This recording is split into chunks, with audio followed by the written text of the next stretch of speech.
3 things that women might tell you that aren't necessarily true. Number 1, my phone service is unreliable, or I don't have a phone, and therefore I cannot give you my phone number. Have you ever encountered that? I want to talk to this girl on the phone. Look, guys, I understand. Believe me, I think you should talk to a girl on the phone. So I'm not making fun of you. I'm just having a little fun with the topic. Right? So sometimes you want to talk to a girl on the phone. You want to hear her voice. You want her to hear your voice. And the girl comes back to you with, you know what? My phone service is kind of sketchy out here in the boondocks, you know.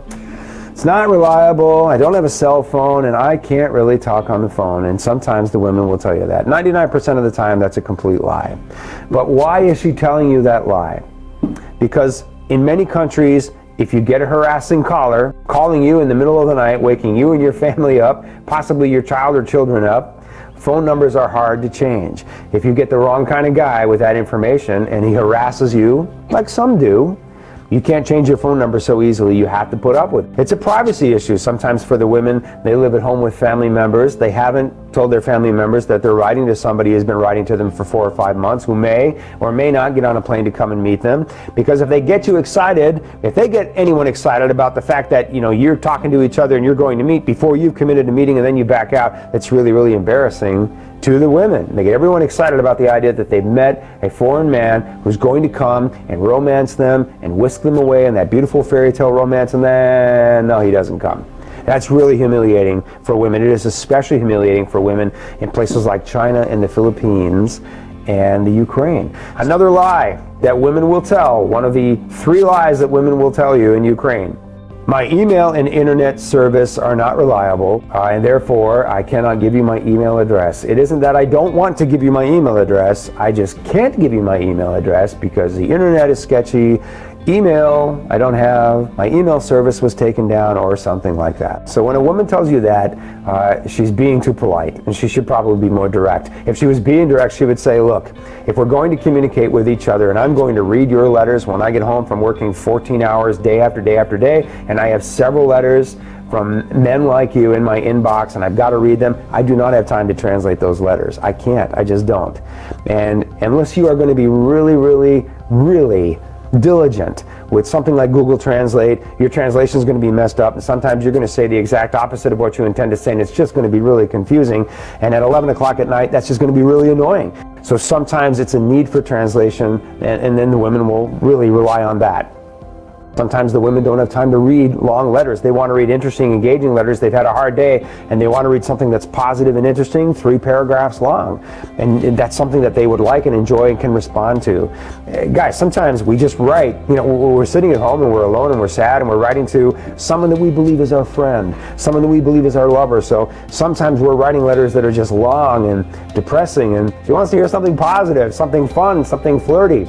And another lie that Ukrainian women will tell you, a 3rd lie that Ukrainian women will tell you when you're corresponding with them before you've met, is, I'm not on social media. Hey, I want your social media page. Really?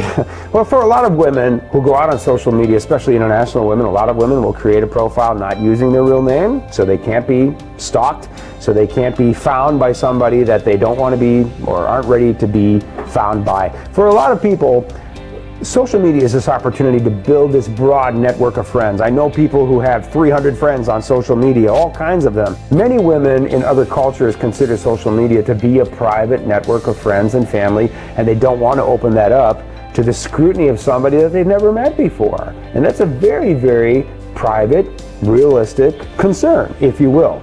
And many women will tell you, look, when I meet you, if we like each other, you can certainly be on my social media. I mean, you'll have everything, my contact information, my social media, you'll meet my friends and family, and all of that will be very, very much out in the open and something that you'll want to participate in, because I'll be telling all of them about you. But until we meet, you know, I can't have 4 or 5 guys that I've never met before, even if I'm writing to them, you know, stalking me on social media. That is a network that I have from my friends and my family, and many women will feel that way, particularly in Ukraine. People in Ukraine are very private socially. They're not as open as we are. You know, we walk down the street, we'll see people and say, hi, how you doing? People in Ukraine really don't do that. Once you meet somebody and they want you in their social circle, they are probably more open than most Americans are with the way that they nurture their friendships and those family relations. They really are. I mean, they love close friends. They love to be with close friends. And certainly they'll do things, they'll text and they'll update their Facebook page or whatever, but they really like to get together and actually be together face to face and have face to face conversations over coffee, or a beer on a Sunday or something like that. I mean, they'll do that. They'll meet face to face, and they're very, very open and very, very available, but you've got to kind of get to know them a little bit, and that is just a cultural nuance that is true of the people in Ukraine in general, and certainly true of Ukrainian women. So guys, these are 3 examples of how women will sometimes not state the truth behind their actions. And that's a little bit confusing for guys, so I've kind of broken it down for you a little bit. I think, honestly, Ukrainian women, being educated, being sophisticated, I think they're too darn polite. And I think sometimes it would save a lot of confusion if they would just be really honest and direct. But they worry about offending, and they would definitely offend some of the guys who want that ultimate virtual relationship with no action plan.